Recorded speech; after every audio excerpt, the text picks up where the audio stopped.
Stay tuned for urban legends to ghostly tales of the paranormal, because now it's time for Message on the Wall. This is Message on the Wall, bringing you haunted cemeteries in Connecticut. We begin in Seymour at Great Hill Cemetery, located on Cemetery Road. Dating back to the 18th century, this is situated within a wood off Albrook Road. There have been numerous paranormal investigations that have produced voice phenomena and photos that contain unexplained images.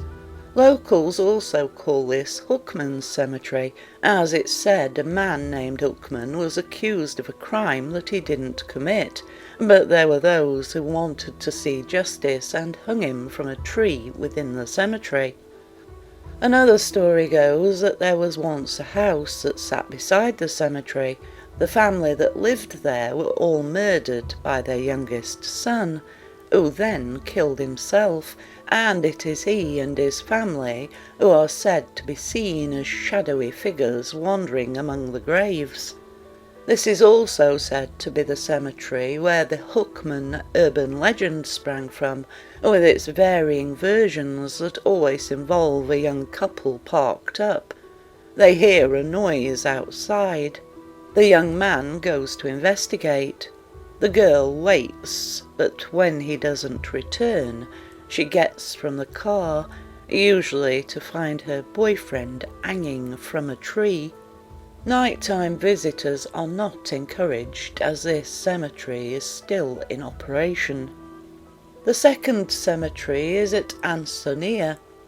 Pine Grove is one of the largest cemeteries where land was bought to form a burial ground that contained a group of pine trees, and so was dedicated Pine Grove, with its first burial taking place in 1858. Being that of a 6-year-old girl. The prominent people of Ansonia can be found at Pine Grove, with just as prominent memorials that make up some fine works of graveyard art. Still a working cemetery, there are reports that make it seem very haunted. Visitors have said they can smell roses where there are none. There are areas that feel hot when the rest of the cemetery is much cooler, and sounds have been heard that include chains rattling to children laughing and playing. And it doesn't end there, as at the gate, some claim to have seen 3 human shapes as though guarding it, while 4 more move towards them. The main entrance is situated on Church Street. Houses have been built that look to be within the cemetery grounds, with Wakely Avenue cutting through part of the cemetery so that it sits in a separate plot. There is also a walk-in gated entrance on Wakely Avenue. Moving on across the Housatonic River, there is the haunted Lower White Hill Cemetery in Shelton, that is also known as the Patterson Burying Ground. This is a relatively small graveyard on Maple Avenue. It still being an active cemetery, some of the graves go back into a wooded area. A white, misty figure is said to wander by the edge of the cemetery. It's also been said that visitors have heard footsteps following them around the graves, and a disembodied voice is heard to say goodbye to people as they leave. Going back across the river and southward to Milford is St Mary's Church and Graveyard. The cemetery is located opposite St Mary's on Gulf Street and is still in operation. With a lawn setting, the obelisks, crypts and mausoleums stretch far back from the road. The ghost that haunts the cemetery is said to be that of a female wearing a long white dress, who is looking for her husband who died during the First World War, his body never being returned. Our next haunted cemetery takes us back across the Housatonic River to Monroe and the village of Stepney.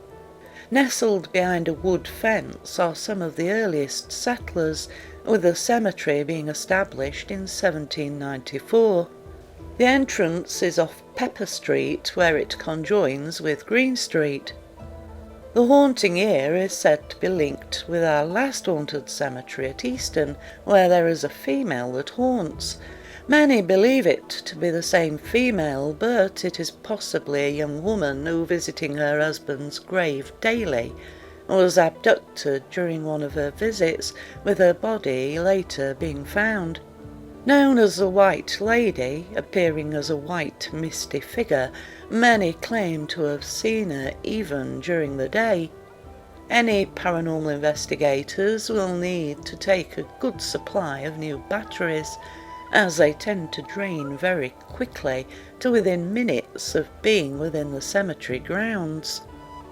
Taking Stepney Road, this leads to the Union Cemetery on Sport Hill Road in Easton.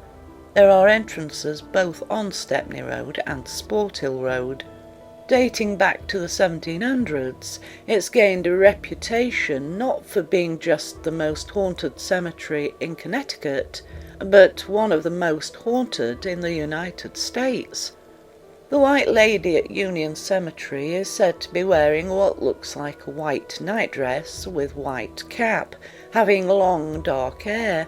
It's believed that she also visits Stepney Cemetery, as a female of a similar description has also been seen on the road between the two graveyards, of which several drivers have swerved to avoid, while others have actually ran into her, only to find no one injured and no damage to their vehicle, apart from on one occasion.